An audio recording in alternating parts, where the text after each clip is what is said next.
You are ready. So ಅದಕ್ಕೆ ಅವರು ಏನ್ ಮಾಡ್ತಾರೆ ಅಂದ್ರೆ, in the beginning they bring your mental readiness. So it is actually called as law of readiness ಅಂತ ಕರಿತೀವಿ ನಾವು. ಅಂದ್ರೆ ಮೆಂಟಲ್ ರೆಡಿನೆಸ್ ಅಂತ. ಫಿಸಿಕಲಿ ರೆಡಿ ಇರ್ತೀರಾ, ಅಷ್ಟು ತೊಂದರೆ ಆಗಲ್ಲ, ಬಟ್ ಮೆಂಟಲ್ ರೆಡಿನೆಸ್ ಈಸ್ ಬಹಳ ಮುಖ್ಯ. Whatever that happened before you enter into the classroom, you must forget those things. ಏನೇನ್ ನಡೆದಿರುತ್ತೋ ಕ್ಲಾಸ್ ಒಳಗಡೆ ಬಂದ ಮೇಲೆ, ನೀವು ಕ್ಲಾಸ್ ಅನ್ನ ಟೆಂಪಲ್, ದೇವಸ್ಥಾನ ಅನ್ಕೋಬೇಕು. ನೀವು ದೇವ್ರ ಗುಡಿಗೆ ಹೋದ್ರೆ, ದೇವಸ್ಥಾನಕ್ಕೆ ಹೋದ್ರೆ ನೀವೆಲ್ಲ ಮರೆತು ಬಹಳ ಪ್ರೀತಿಯಿಂದ ಗೌರವದಿಂದ ದೇವ್ರಿಗೆ ನಮಸ್ಕಾರ ಮಾಡಿ ಎಲ್ಲ ಮರೆತು ಬಿಡ್ತೀರಲ್ವಾ. ದೇವಸ್ಥಾನಕ್ಕೆ ಹೋದ್ರೆ ನಂಗೆ ಚೆನ್ನಾಗಿ ಗೊತ್ತು, ಯಾರ್ಯಾರಿಗೆ ದೇವ್ರ ಮೇಲೆ ಇಷ್ಟ ಇದೆಯೋ ಅವ್ರು ದೇವಸ್ಥಾನಕ್ಕೆ ಹೋದ್ರೆ ಎಲ್ಲ ಮರೆತು ದೇವ್ರ ಹತ್ರ ನಮಸ್ಕಾರ ಮಾಡಿ ಅದ್ರ ಕಡೆನೇ ಗಮನ ಇಟ್ಟು ಆಮೇಲೆ ಈಚೆ ಕರ್ತಾರೆ. ಅವಾಗ ಅವ್ರಿಗೆ ಬೇರೆ ಎಲ್ಲ ಜ್ಞಾಪಕ ಬರುತ್ತೆ. ಹಂಗೆ when you are in a classroom, it is a temple. You must forget all your business. You must concentrate on this. That is readiness. ಅದನ್ನ ಟೀಚರ್ಸ್ ನಿಮ್ಮನ್ನ ರೆಡಿ ಮಾಡ್ತಾರೆ, ಡೋಂಟ್ ವರಿ. ಇನ್ನೊಂದೇನಪ್ಪಾ ಅಂತಂದ್ರೆ ಎಫೆಕ್ಟಿವ್ನೆಸ್, ಪರಿಣಾಮಕಾರಿ ಅಂತ. ಎಫೆಕ್ಟಿವ್ನೆಸ್ ಅಂದ್ರೆ, ಅಥವಾ effective ಅಂದ್ರೆ ಪರಿಣಾಮಕಾರಿ ಅಂತ. ಪರಿಣಾಮ ಎಫೆಕ್ಟ್ ಅಂದ್ರೆ, ಎಫೆಕ್ಟಿವ್ನೆಸ್ ಅಂದ್ರೆ ಪರಿಣಾಮಕಾರಿ ಅಂತ. ಗೊತ್ತಲ್ಲ ಎಫೆಕ್ಟಿವ್ನೆಸ್ ಸ್ಪೆಲ್ಲಿಂಗು? ಎಸ್, ಈಸಿ ಇದೆ. ಎಫೆಕ್ಟಿವ್ನೆಸ್ ಅಂದ್ರೆ ಏನಪ್ಪಾ ಅಂದ್ರೆ, ನೀವು ಏನು ಓದ್ತಿರೋ ಅದನ್ನ ಸಿಂಪಲ್ ಆಗಿ ಹೇಳ್ತಾ ಇದ್ದೀನಿ ನಿಮ್ಗೆ, ಸೈಕಾಲಜಿ ಅಪ್ಲೈ ಮಾಡಲ್ಲ. ಈಗ ಏನು ಓದ್ತಿರೋ, ಏನು ಕೇಳಿಸ್ಕೋತಿರೋ ಅದನ್ನ ಅರ್ಥ ಮಾಡ್ಕೊಳ್ಬೇಕು. ನನಗೆ ಗೊತ್ತು ತುಂಬಾ ವಿದ್ಯಾರ್ಥಿಗಳು, ನೀವು many of you go out of the school at 4 o'clock or 3:30 by not understanding many things. Class ಎಲ್ಲ ಇರ್ತೀರಾ, 15 ಜನ ಇದ್ದೀರಾ, ಎಲ್ಲರಿಗೂ ಅದೇ ಟೀಚರು ಅದೇ ಸಬ್ಜೆಕ್ಟ್ ಪಾಠ ಮಾಡಿದ್ದಾರೆ, ಬಟ್ ನಿಮ್ಗೆ ಎಷ್ಟೋ ಜನಕ್ಕೆ ಅರ್ಥ ಆಗಿರಲ್ಲ. You might not have understood some of the concept, but you go without understanding it. Every day it will be like that. Today 2 words you didn't understand, tomorrow you will not understand 2 more words. By the end of the month you will be in a position to not understanding for about 3 into 2 60 words. But you have passed 1 month in the school without understanding 60 words whatever your teacher taught. Then at the time of examination you feel difficulty in answering to a question. So ನೀವೇನ್ ಮಾಡ್ಬೇಕು, every day ಸಂಜೆ ಹೊತ್ತಿಗೆ ಏನೇನ್ ಗೊತ್ತಿಲ್ಲ ಎಲ್ಲ clarify ಮಾಡ್ಕೊಂಡು ಆಚೆಗೆ ಹೋಗ್ಬೇಕು. Otherwise you should not go out of the school, whether it is 3 o'clock, 4 o'clock or 5 o'clock. You stop your teacher to not to go out until and unless you understand. ನಿಮ್ teacher ಬೇಜಾರಾದ್ರೆ ಪರವಾಗಿಲ್ಲ, time ಆಯ್ತು ಕಣೋ, bus ಬಂತು ಕಣೋ, ಇಲ್ಲ miss ನನಗೆ ಅರ್ಥ ಆಗಿಲ್ಲ, ನೀವು ನನಗೆ ಇದನ್ನ ಹೇಳ್ಕೊಟ್ಟೇ ಹೋಗ್ಬೇಕು ಹೊರಗಡೆ. ನೀವು ಕೇಳದೆ ಹೋದ್ರೆ ಅವ್ರಿಗೇನ್ ಗೊತ್ತಿರುತ್ತೆ, ಎಲ್ಲ ಅರ್ಥ ಆಗಿದೆ ಅಂತ ಅವರು ಮನೆಗೆ ಹೋಗ್ತಾರೆ, ನೀವು ಮನೆಗೆ ಹೋಗ್ತೀರ. ನಾನು ತುಂಬಾ ಚೆನ್ನಾಗಿ ಪಾಠ ಮಾಡಿದೆ ಅಂತ ಟೀಚರ್ ಅನ್ಕೋತಾರೆ, ಯಾಕೆಂದ್ರೆ ಮೇಷ್ಟ್ರಿ ಹುಡುಗರು ಏನು ಕೇಳಲೇ ಇಲ್ಲ ನಿಮಗೆ. ಅರ್ಥ ಆಯ್ತಾ? So you should not be silent, you must pose a question. ಯಾರು ಗುಡ್ ಸ್ಟೂಡೆಂಟ್ ಅಂದ್ರೆ whoever asked good number of questions in the class. ಯಾವ ಟೀಚರ್ ಅನ್ನು ಯಾಕೆ ಕ್ವಶನ್ ಕೇಳ್ತಾ ಇದ್ದೀರಾ ಜಾಸ್ತಿ ಅಂತ ಯಾರು ಬೈಯಲ್ಲ. Until and unless you question, you will not understand. Until and unless you question, you cannot understand anything. You cannot keep in your mind. ನಿಮ್ಮ ಮನಸ್ಸಲ್ಲಿ ಏನು ಉಳಿಸ್ಕೊಳಕ್ಕಾಗಲ್ಲ. So you must understand with effectiveness. ಇದನ್ನ ನಾವು ಲಾ ಆಫ್ ಎಫೆಕ್ಟಿವ್ನೆಸ್ ಅಂತ ಕರಿತೀವಿ. ಇನ್ನೊಂದು ಬಹಳ ಇಂಪಾರ್ಟೆಂಟ್, ಅದು ನನಗೆ ಬಹಳ ಅನ್ವಯಿಸುತ್ತೆ, ಅದಕ್ಕೆ ನಂಗೆ ಬಹಳ ಇಷ್ಟ. ಅಲ್ಲ, ಕೊನೆಯದೊಂದು ಲಾ ಇದೆ, ಏನಾದ್ರು ಐಡಿಯಾ ಇದೆಯಾ? Do you have any idea about the third ಲಾ?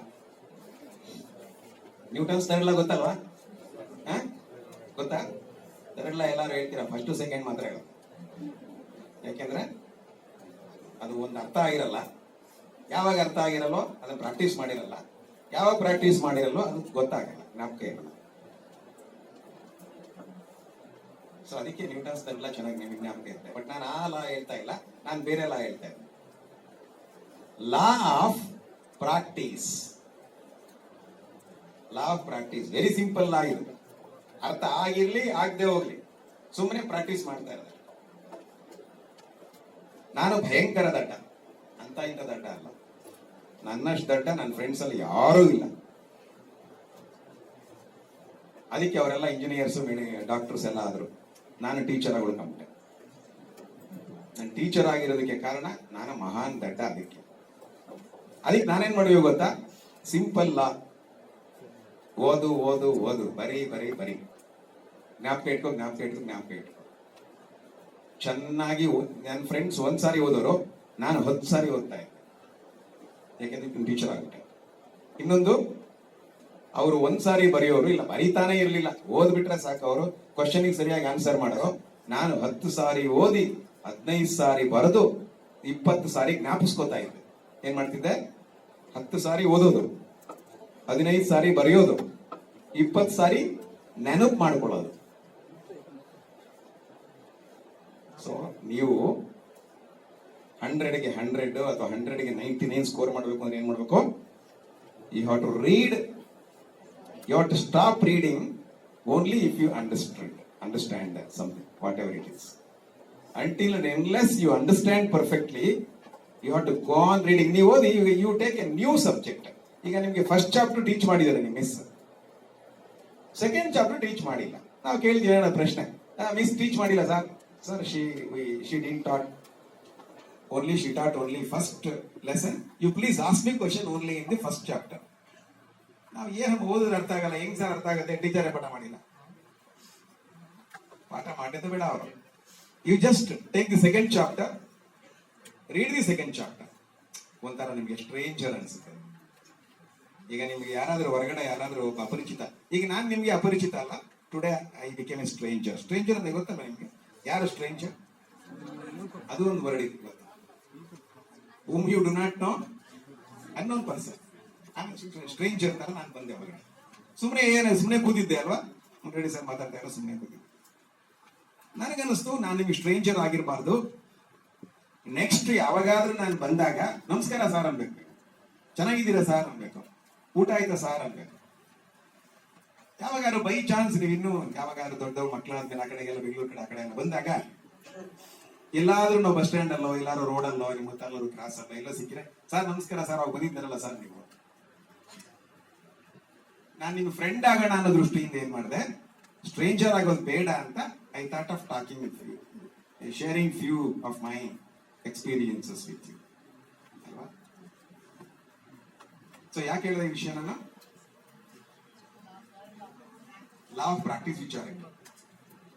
ಒಂದ್ಸಾರಿ ನೀವು ಓದಿದ್ರೆ ಆ ಪ್ಯಾರ ನಿಮ್ಗೆ ಏನಪ್ಪ ಹಿಂಗಿದೆ, ಇದೇನೋ ವಿಶೇಷ ಅನ್ಸುತ್ತೆ, ವಿಚಿತ್ರ ಅನ್ಸುತ್ತೆ. ನೋಡಿ, ನಿಮ್ಗೆ ಗೊತ್ತಿರೋ ಪದಗಳೇ ಅದ್ರೊಳಗಿರೋದು. ಗೊತ್ತಿಲ್ಲದೆ ಇರೋದು ಅಕಸ್ಮಾತ್ ಆ ಪ್ಯಾರಾದಲ್ಲಿ may be 1 or 2 words you may find which you do not know. But many words are known to you, but still you feel it is something unknown to you.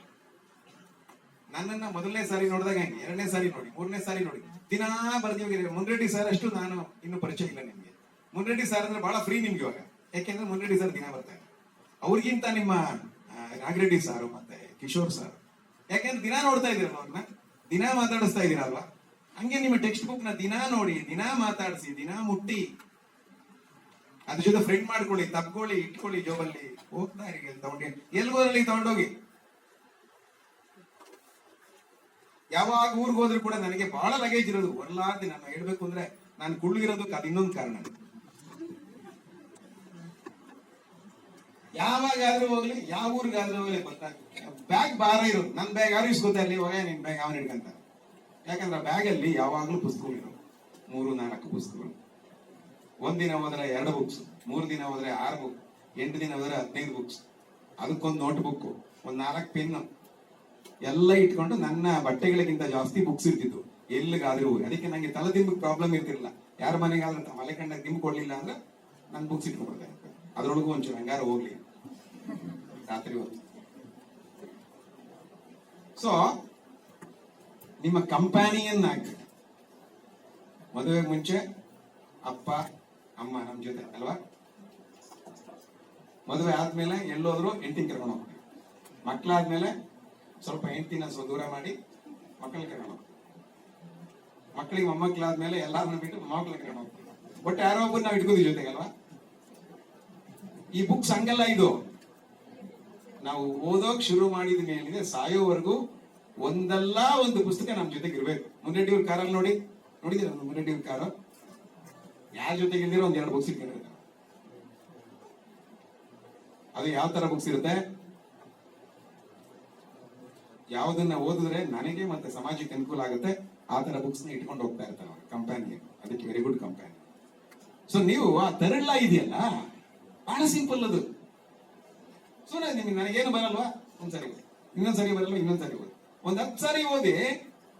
ನಾಳೆ ನಿಮ್ಮ ಮಿಸ್ಗೆ ಪ್ರಶ್ನೆಗಳು ಜಾಸ್ತಿ ಕೇಳ್ಬೋದು ನೀವು. ನಿಮ್ಮ ಟೀಚರ್ ಒಂದ್ಸಾರಿ ಎಕ್ಸ್ಪ್ಲೈನ್ ಮಾಡಿದ ತಕ್ಷಣ ಅರ್ಥ ಮಾಡ್ಕೊಂಡ್ಬಿಡ್ತೀರಿ. ಯಾಕೆಂದ್ರೆ ನಿಮ್ಗೆ ಆಗಲೇ ಪರಿಚಯ ಆಗ್ಬಿಟ್ಟಿದೆ. ನಿಮ್ ಮನೆಗೆ ಒಬ್ರು ಗೊತ್ತಿಲ್ಲದೆ ಇರೋನು ಒಬ್ರು ಗೊತ್ತಿರೋರು ಬಂದ್ಬಿಡ್ತಾರೆ. ಗೊತ್ತಿಲ್ಲದೆ ಇರೋರು ಸ್ವಲ್ಪ ಮುಜುಗರ, ಗೊತ್ತಿರೋರ್ನ ಚೆನ್ನಾಗಿ ಮಾತಾಡಿಸಿರೋ ಒಳಗೆ ಬಂದ್ಬಿಡ್ತಾರೆ, ಅಡಿಗೆ ಮನೆಗೆ ಬಂದ್ಬಿಡ್ತಾರಲ್ವಾ. ಹಂಗೆ ನೀವು ಯಾರ ಮನೆಗೆ ಹೋದ್ರೆ ಅಡಿಗೆ ಮನೆ ಡೈರೆಕ್ಟ್ ಹೋಗ್ತಿರಲ್ಲ, ಆತರ ಫ್ರೆಂಡ್ ಆಗ್ಬೇಕು. ಅವ್ರ ಯಾವ್ದೋ ಬೆಡ್ರೂಮಿಗೆ ಡೈರೆಕ್ಟ್ ಹೋಗ್ತಾರೆ, ಆತರ ಫ್ರೆಂಡ್ ಆಗ್ಬೇಕು ಅಂದ್ರೆ ನೀವೇನ್ ಮಾಡ್ಬೇಕು? No class should be like a strange, every class should be known to you. ಆತರ ಇರ್ಬೇಕು. ಮುಂಚೆನೆ ನೋಡಿ ಅರ್ಥ ಮಾಡ್ಕೊಂಡು ಕ್ಲಾಸ್ ರೂಮ್ ಒಳಗೆ ಬರ್ಬೇಕು. ಅದಕ್ಕೆ ನೀವು ಯಾವತ್ತೂ ಕೂಡ tomorrow if you are having one class on maybe on force or matter on energy or something, or on Shivaji or on ದೀರ್ಘ ಸಂಧಿ ಸೂತ್ರ, ವಾಟ್ ಎವರ್ ಇಟ್ ಈಸ್, ಬರೋಕ್ ಮುಂಚೆ ಒಂದ್ಸಾರಿ ಓದ್ಕೊಂಡು ಬಂದ್ಬಿಡಿ. ಅವಾಗ you can challenge your teacher. Miss ನನಗೂ ಗೊತ್ತಿದೆ. ಮಿಸ್ ಏನ್ ಮಾಡ್ಕೊಂಡ್ ಬಂದಿರ್ತಾರೆ ಬರೋಕ್ ಮುಂಚೆ ಹೇಳಿ? ಅವರು ಹೊಸದಾಗಿ ಬಂದು ಅವಾಗ ಬುಕ್ ತೆಗಿತಾರ ಅಷ್ಟೇ. ಅವರು ಅವಾಗೇನಾದ್ರು ಅವ್ರೇನಾದ್ರು ನಿಮ್ಮ ಕ್ಲಾಸಿಗೆ ಬಂದಾಗ ಅವ್ರೇನಾದ್ರು ಬುಕ್ ಓಪನ್ ಮಾಡಿದ್ರೆ ನಿಮ್ಗಿಂತ ಹೋಪ್ಲೆಸ್ ಆಗ್ತೀವಿ ನಾವು. ಆಯ್ತಾ? ನಿಮ್ ಟೀಚರ್ ಏನ್ ಮಾಡಿರ್ತಾರೆ? ಬರೋಕ್ ಮುಂಚೆ ಒಂದ್ಸರಿ ನೋಡ್ಕೊಂಡು, ಒಂದ್ಸರಿ ಓದ್ಕೊಂಡು, ಒಂದ್ಸರಿ ಬರ್ಕೊಂಡು, ಅಯ್ಯೋ ಅಕಸ್ಮಾತ್ ನಾನು ಮರೆತರೆ ಮಕ್ಳೇ ಅನ್ಕೋತಾರೆ ಅಂತ ಬೈಹಾರ್ಟ್ ಮಾಡಿ ತಲೆ ಕೆಡಿಸ್ಕೊಂಡು ಚಿತ್ರಾನ್ನ ಆಗಿ ನಾವು ಬಂದು ಇಲ್ಲಿ ಪಾಠ ಮಾಡೋದು. ಈಸಿಯಾಗಿ ಬರುದಿಲ್ಲ ನಾವು. ನೀವು ಫ್ರೆಶ್ ಆಗಪ್ಪ, ನನ್ಗೇನ್ ಗೊತ್ತಾಗ್ದಿದ್ರೆ ಬೇಡ, ಹೆಂಗಿದ್ರೆ ನಮ್ ಟೀಚರ್ ಪಾಠ ಮಾಡ್ತಾರೆ ಏನ್ ಮಾಡ್ತೀರಾ? ಒಳ್ಳೆ ಡ್ರೆಸ್ ನೀಟಾಗಿ ಹಾಕೊಂಡು, ಐರನ್ ಮಾಡ್ಕೊಂಡು, ಅಚ್ಚುಕಟ್ಟಾಗಿ ಹಾಕೊಂಡು, ಆ ಬುಕ್ಸ್ ಎಂದೂ ನೋಡಿರಲ್ಲ ಆ ಬುಕ್ಸ್ ನ ಬ್ಯಾಗಲ್ಲಿ ಇಟ್ಕೊಂಡು, ಅದಕ್ಕೆ ಎಲ್ಲಿ ಗಾಳಿ ಹೋಗುತ್ತದೆ ಜಿಪ್ ಬೇರೆ ಕ್ಲೋಸ್ ಮಾಡ್ಕೊಂಡು ಅಂತ ಇಟ್ಕೊಂಡು ಕೂತ್ಕೋತೀರ. ಕೈ ಕಟ್ಕೊಂಡು ಕೂತ್ಕೋತೀರ. ಇಲ್ಲ ನೋಡ ಎಷ್ಟು ಭಯದಿಂದ ಭದ್ರವಾಗಿ ಕೂತಿದ್ದಾರೆ. ನಿಮ್ ಮೈಂಡ್ಗೆ ಫ್ರೀ ಇಡಲ್ಲ, ಬಾಡಿನೂ ಫ್ರೀ ಇರಲ್ಲ. ಯಾಕೆಂದ್ರೆ ನಿಮ್ಗೆ ಗೊತ್ತಿಲ್ಲ ಏನ್ ನಮ್ ಮಿಸ್ ಇವತ್ತೇನು ಹುಲಿ ಬಿಡ್ತಾರೋ, ಸಿಂಹ ಬಿಡ್ತಾರೋ, ಕರಡಿ ಬಿಡ್ತಾರೋ ಗೊತ್ತಿಲ್ಲ. ಕ್ಲಾಸಲ್ಲಿ ವಿ ಡೋಂಟ್ ನೋ. ಇದ್ರೊಳಗೆ ಏನೇನಿವೆಯೋ ಒಂಥರ ಕಾಡು ಪ್ರಾಣಿಗಳಿದ್ದಂಗೆ ಇರುತ್ತೆ ನಿಮ್ಗೆ. ಅದ್ರೊಳಗಡೆ ಪಾಠದೊಳಗಡೆ ಎಲ್ಲಿ ಬಂದು ಕಚ್ಚಿತು ಅನ್ನೋ ತರ ಇರುತ್ತೆ. ಅದೇ ಆ ಕಾಡು ಪ್ರಾಣಿನೇ ಬರೋಕ್ ಮುಂಚೆ ಫ್ರೆಂಡ್ ಮಾಡ್ಕೊಂಡ್ ಬಂದ್ಬಿಟ್ಟಿದ್ರೆ ಅಲ್ವಾ? ಅದಕ್ಕೆ ನೀವೇನ್ ಮಾಡ್ಬೇಕು? Before you come to the school you must read at least once. ಅದಕ್ಕೆ ಮಿಸ್ ನ ನೀವು ಕೇಳೋಗ್ಬೇಕು, ಮೇಡಮ್ ನಾಳೆ ನೀವು ಮಿಸ್ಗೆ ಮೇಸ್ಟ್ರು ಇಬ್ರು ಇದಾರೆ ಅನ್ಸುತ್ತೆ. ನಾವು ಮಿಸ್ ಅಂತ ಇದೀವಿ, ತುಂಬಾ ಕಡೆ ಮಿಸ್ ಇರ್ತಾರೆ. ಅದಕ್ಕೆ ಈ ಮೇಸ್ಟ್ರುಗಳು ಅಥವಾ ಟೀಚರ್ಸ್, ನಿಮ್ ಟೀಚರ್ ನಾಳೆ ಏನ್ ಪಾಠ ಮಾಡ್ತಾರೆ ಅಂತ ಕೇಳ್ಕೊಂಡು ಹೋಗ್ಬಿಡಿ ನೀವು ಮನೆಗೆ. ಟೀಚರ್ ಬೆಳಗ್ಗೆ ಪಾಠ ಮಾಡಕ್ ಬರ ಹೆದರ್ಕೋಬೇಕು. ಓ ಇವ್ ನೋಡ್ಕೊಂಡ್ ಬಂದಿರ್ತಾನಪ್ಪ, ನಮ್ಗೆ ಯಾಕೆ ಗೊತ್ತಾ ಧೈರ್ಯ, ನಿಮ್ಗೆ ಏನೂ ಗೊತ್ತಿರಲ್ಲ ಅಂತ ನಮ್ಗೆ ಧೈರ್ಯ ಪಾಠ ಮಾಡಕ್ಕೆ ಯಾವಾಗ್ಲೂ ಅಷ್ಟೇ. See, teacher is always proud of becoming a teacher because student do not know anything. I know whatever I say that is final. ನನ್ಗೇನ್ ಗೊತ್ತು ಅದೇ ಶ್ರೇಷ್ಠ ಅಂತ ತಿಳ್ಕೊಂಬಂದು ನಾವು ಪಾಠ ಮಾಡ್ತೀವಿ. ಅದಕ್ಕೆ ನಮಗೆ ಸಖತ್ ಧೈರ್ಯ ನೀವು ಪಾಠ ಮಾಡಕ್ಕೆ. ಮುತ್ತಾನಲ್ಲೂರು ಸ್ಕೂಲಲ್ಲಿ ಇರೋ ಮಹಾತ್ಮ ಸ್ಕೂಲ್ ಮಕ್ಕಳಿಗೆ ಪಾಠ ಮಾಡೋದಕ್ಕೆ ಭಯ ಆಗ್ಬೇಕು ಟೀಚರ್ಸ್ಗೆ. ಯಾಕೆ? ನಾವು ಬರೋಕ್ ಮುಂಚೆನೆ ಮಕ್ಕಳೆಲ್ಲ ಅರ್ಥ ಮಾಡ್ಕೊಂಡ್ ಬಿಡ್ತಾರೆ. ನೀವು ಬಂದು ಏನ್ ಮಾಡ್ಬೇಕು ಗೊತ್ತಾ? ಸುಮ್ಮನೆ ಡೌಟ್ಸ್ ಅನ್ನ ಕ್ಲಾರಿಫಿಕೇಶನ್ ಮಾಡ್ಕೊಳಂಗಿರ್ಬೇಕು ನಿಮ್ ಕ್ಲಾಸ್. ಅದಕ್ಕೆ always today onwards, yes you must know what is that you are going to learn tomorrow. So ಈ 3ನೇ ಲಾ ಹೇಳಿ ನಾನು ಕ್ಲೋಸ್ ಮಾಡ್ತೀನಿ. So third law is you must practise. ಓದಿದ್ದನ್ನೇ ಓದ್ರಿ, ಬರ್ದಿದ್ದನ್ನೇ ಬರೀರಿ, ಜ್ಞಾಪಿಸ್ಕೊಳ್ತಾ ಇರಿ. ಇಲ್ಲಿಂದ ನಡ್ಕೊಂಡು ಹೋಗ್ತೀರಾ, ಬಸ್ ಹೋಗ್ತೀರಾ, 3 ಕಿಲೋಮೀಟರ್ 6 ಕಿಲೋಮೀಟರ್ ಹೋಗ್ತಾ ಜ್ಞಾಪಿಸ್ಕೊಳ್ತಾ ಹೋಗಿ ನಿಮ್ ಟೀಚರ್ ಏನ್ ಪಾಠ ಮಾಡಿದ್ರು. ಯಾರು ಚೆನ್ನಾಗಿ ಓದ್ತಾರೋ, ಯಾರು ಚೆನ್ನಾಗಿ ಬರೀತಾರೋ, ಯಾರು ಚೆನ್ನಾಗಿ ನೆನಪು ಮಾಡ್ಕೋತಾರೋ, ನೆನಪು ಮಾಡ್ಕೊಳ್ಬೇಕು. You have to recall, you have to read, you have to write, you have to recall again and again. ಯಾವುದನ್ನ ಪದೇ ಪದೇ ಜ್ಞಾಪಿಸ್ಕೊಳ್ತೀವೋ ಅದನ್ನ ಮರೆಯೋದನ್ನ ಬಹಳ ಸುಲಭ ಅಲ್ವಾ? ನೀವ್ ಅನ್ಕೋತೀರಾ ಅಯ್ಯೋ ನಾವು ಮರ್ತೋಗ್ಬಿಡಿ, ನಾನು ಯಾಕೆ ಮರ್ತೋಗ್ತೀರಾ? ದಿನ ಜ್ಞಾಪಿಸ್ಕೊಳ್ಳಿ. ಯಾಕೆ ಅಪ್ಪ ಅಮ್ಮನ ಯಾಕೆ ಮರ್ತಿಲ್ಲ? ನಾವ್ಯಾಕೆ ನಮ್ಮ ಹೆಂಡತಿನ ಮರ್ತಿಲ್ಲ? ದಿನ ಜೊತೆಗಿರ್ತಲ್ಲ, ಮರೆಯೋದಲ್ಲಿ ಬಂತು ಅಲ್ವಾ? ನನ್ನ ಮಕ್ಳು ಮರ್ತಿದ್ದೀನ? ಮುನ್ನಡಿ ಸರ್ ಮರ್ತಿದ್ದೀನ? ಇಲ್ಲ. ಯಾಕಂದ್ರೆ ಮರ್ತೋಗಕ್ ಮುಂಚೆ ನಾನು ಮುನ್ನಡಿ ಸರ್ ಒಂದ್ಸಲ ಮಾರ್ಸ್ಕೊಂಡ್ಬಿಡ್ತೀನಿ.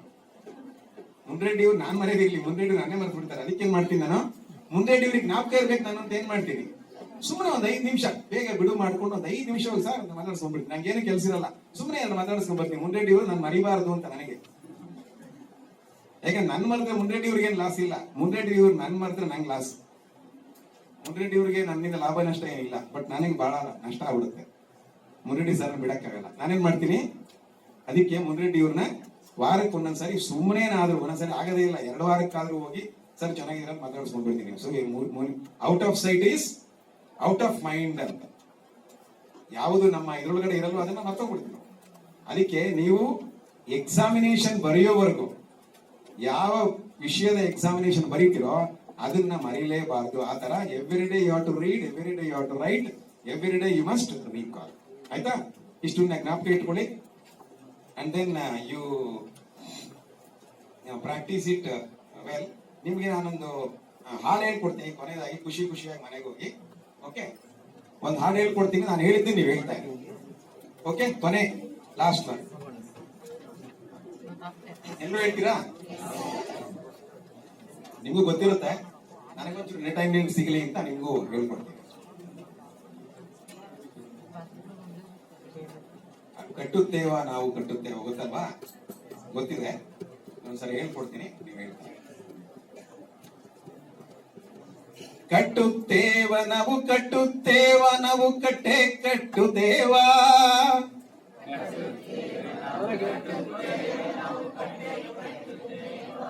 ಇಷ್ಟು ಜನ ಹೇಳೋದು ನನ್ನ ವಾಯ್ಸ್ ಈಕ್ವಲ್ ಇಲ್ಲ.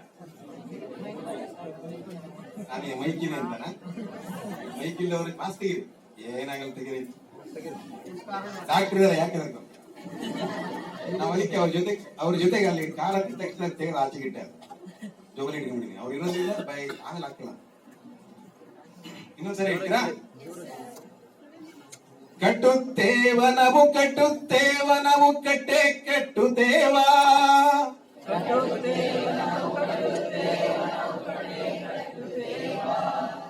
ಒಡೆದ ಮನಸ್ಸುಗಳ ಕಂಡ ಕನಸುಗಳ, ಒಡೆದ ಮನಸ್ಸುಗಳ ಕಂಡ ಕನಸುಗಳ ಕಟ್ಟೆ ಕಟ್ಟುತ್ತೇವ.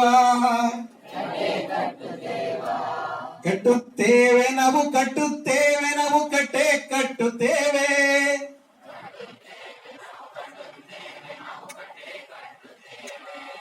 ಒಡೆದ ಮನಸ್ಸುಗಳ ಕಂಡ ಕನಸುಗಳ ಕಟ್ಟೆ ಕಟ್ಟುತ್ತೇವ.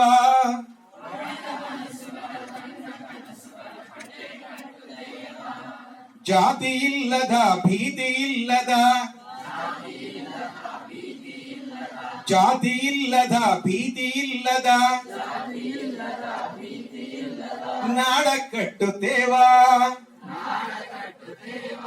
ಕಟ್ಟುತ್ತೇವೆ ನಾವು ಕಟ್ಟುತ್ತೇವೆ ನಾವು ಕಟ್ಟೆ ಕಟ್ಟುತ್ತೇವೆ.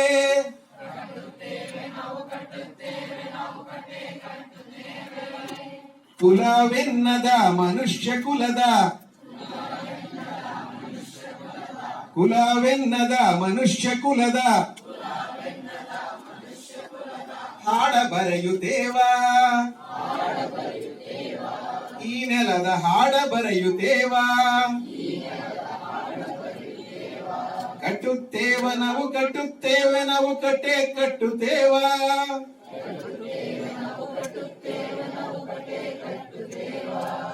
ಗೋಳಿಲ್ಲದ ಗುಂಡಿಲ್ಲದ, ಗೋಳಿಲ್ಲದ ಗುಂಡಿಲ್ಲದ ನಾಡ ಕಟ್ಟುತ್ತೇವ.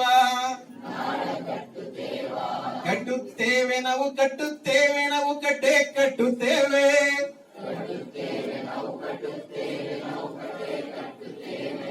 ಒಡೆದ ಮನಸ್ಸುಗಳ ಕಂಡ ಕನಸುಗಳ ಕಟ್ಟೆ ಕಟ್ಟುತ್ತೇವೆ.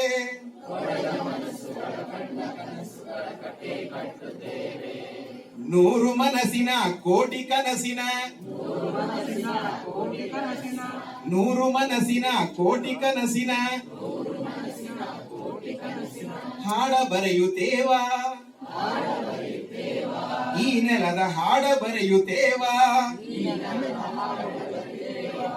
ಕಟ್ಟುತ್ತೇವೆ ನಾವು ಕಟ್ಟುತ್ತೇವೆ ನಾವು ಕಟ್ಟೆ ಕಟ್ಟುತ್ತೇವೆ.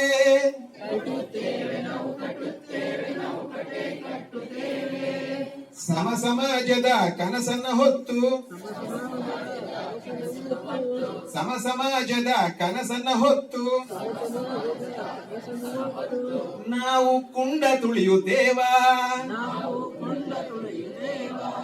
ರಕ್ತಗಾಲಿನ ನಮ್ಮ ಪಾಲಿನ ಹಾಡ ಬರೆಯುತ್ತೇವ ಈ ನೆಲದ ಹಾಡ ಬರೆಯುತ್ತೇವ ಕಟ್ಟುತ್ತೇವೆ ನಾವು ಕಟ್ಟುತ್ತೇವೆ ನಾವು ಕಟ್ಟೆ ಕಟ್ಟುತ್ತೇವೆ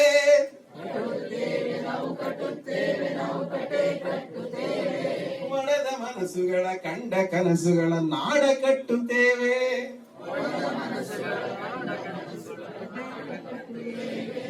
ನಾವು ನಾಡ ಕಟ್ಟುತ್ತೇವೆ